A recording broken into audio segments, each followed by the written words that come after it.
আমি যে এমপি হয়েছি আমার বেতন কত জানছেন কখনো? কেরে আমি দিকে জানাই দিছি সব। আমার বেতন হইলে 1,72,000। আড়াই মাসে কত টাকা বরাদ্দ পাইছি জানেন আপনারা? কেউ আগে কইতো না। 29 কোটি টাকা বরাদ্দ পাইছি, 29 কোটি টাকা। এই আগামী 5 বছর প্রয়োজনে ঘুমাবো না, শরীরের দিকে ঘাম বালতির পর বালতি ফেলবো, তাও আপনাদের মন রক্ষা করে আমি চলবো।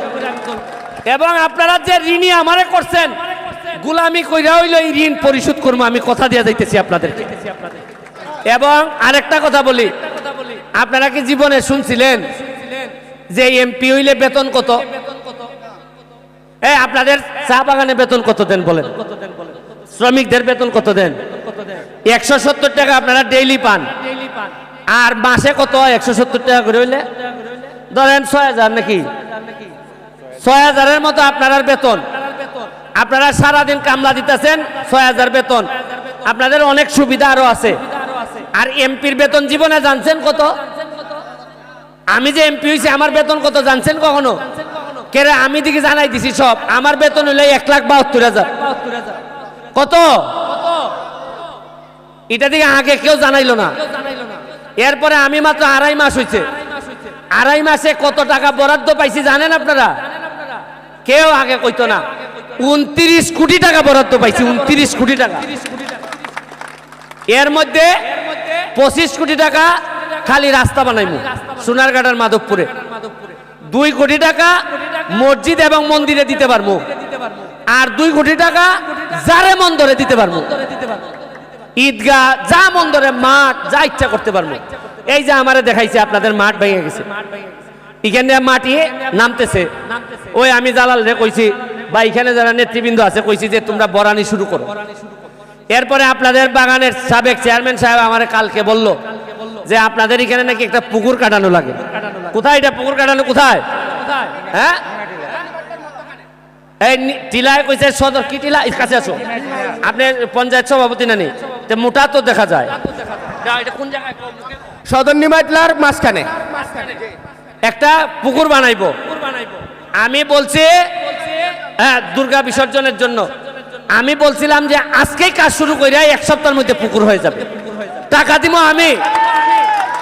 এখন এরা আমারে কইতাছে আজকে ঈদের দিন মেশিন আইতো না। এই জালাল মিয়া, কোন দিন আইব মেশিন? হ্যাঁ, কালকে মেশিন আইব, 1 সপ্তাহের মধ্যে পুকুর হইব। আগামী সপ্তাহে যেদিন আমি আইমু, আইসা এই পুকুর উদ্বোধন করে যাইব। আরেকটা জিনিস হইল, চা বাগানের শ্রমিক ভাই বোনেরা, একটা কথা মনে রাখেন, আমার লাস্ট কথা, শেষ কথা।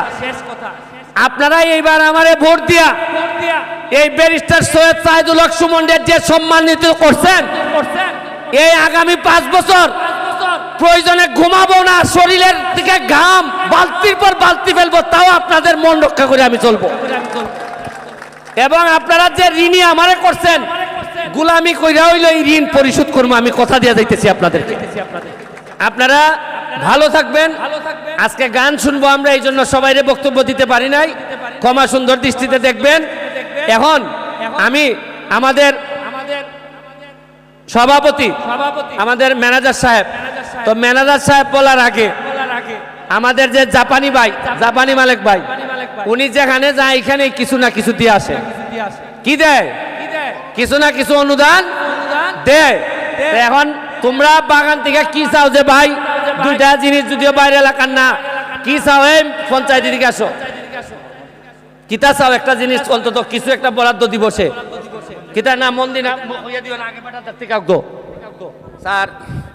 আমাদের সুরমা চা বাগানের ভিতরে আমাদের সদরের মন্দিরটা মোটামুটি শেষের পথে আছে, ওখানে কিছু বরাদ্দ দিলে ভালো হয়। আমাদের 10 নম্বর মন্দির, তো আমি এমপি আছি মন্দির করার জন্য, আমার কাছে অলরেডি মন্দিরের বরাদ্দ আছে। এখন উনি তো পাবলিক,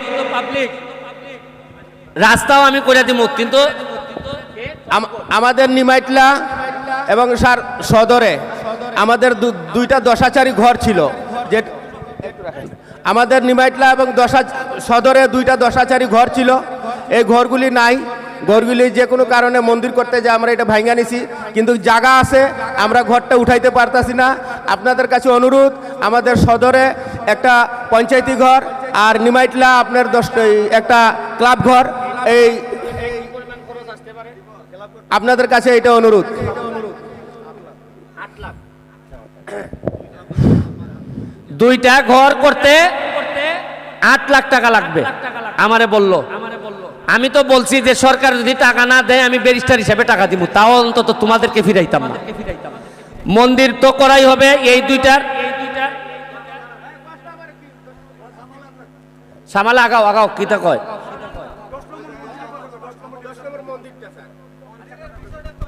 আমি কইতাছি মন্দির আমি সরকারিভাবে করবো, মন্দিরও আমি করবো। দাদা এদিকে আসেন,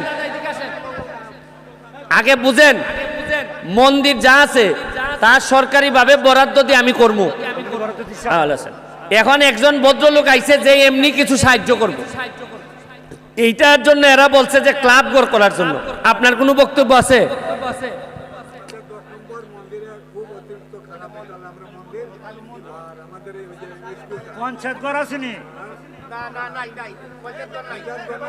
আচ্ছা ঠিক আছে, এইগুলো আমি বুঝছি, আমি দেখব।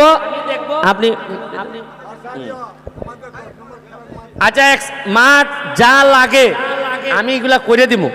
এখন আমি মালিক ভাইরে বলতেছি, মালিক ভাই যা খুশি আপনার, আপনি এই সুরমা চা বাগানের জন্য যা খুশি আপনি একটু বলবেন।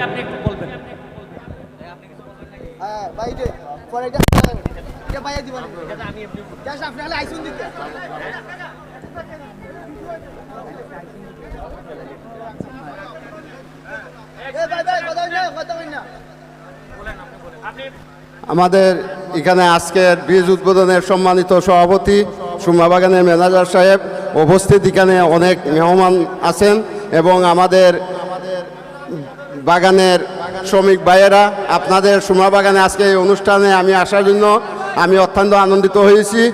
আপনারা যে দাবি দাওয়া তুলছেন অবশ্যই আমাদের এমপি সাহেব আপনাদেরকে এইগুলা অবশ্যই পূরণ করে দিবে এবং উনি কাজের লোক কাজ করবে। আপনারা যেভাবে উনাকে আপনারা ভোট দিচ্ছেন ঠিক এইভাবেই আপনাদেরকে খুশি করবে। যাক, এখন আপনারা যে একটা দাবি তুলছেন আমি আপনাদেরকে 1 লাখ অনুদান আমি কাল বা পরশু আমি পৌঁছায় দিব এমপি সাহেবের মাধ্যমে। এই বলে আমি আমার বক্তব্য শেষ করছি। দেখেন মালিক জাপানিরে কইছিলাম 50,000 দিও, বেটা কানে কানে কয় কেমনে দিমু 50,000, শরম লাগে 1 লাখ কই দিমু, বুঝছেন? আর অন্য কেউ 50 কইলে কয় 10 10 10। এই 1 লাখ টাকা উনি আরে খাইছে রে, আর কথা সব কইমু, কথা কইমু।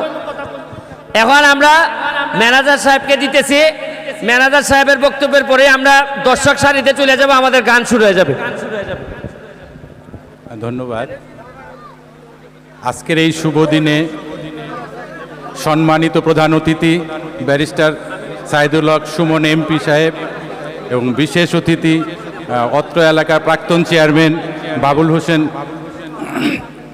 খান এবং উপস্থিত সুধীবৃন্দ, সবাইকে আদাব এবং নমস্কার। আজকের এই শুভ দিনে এমপি সাহেব যে নতুন বৃষ্টি উদ্বোধন করলেন তার এই উন্নয়নের ধারা অব্যাহত থাকুক এই প্রত্যাশা নিয়ে আমি আমার বক্তব্য শেষ করছি।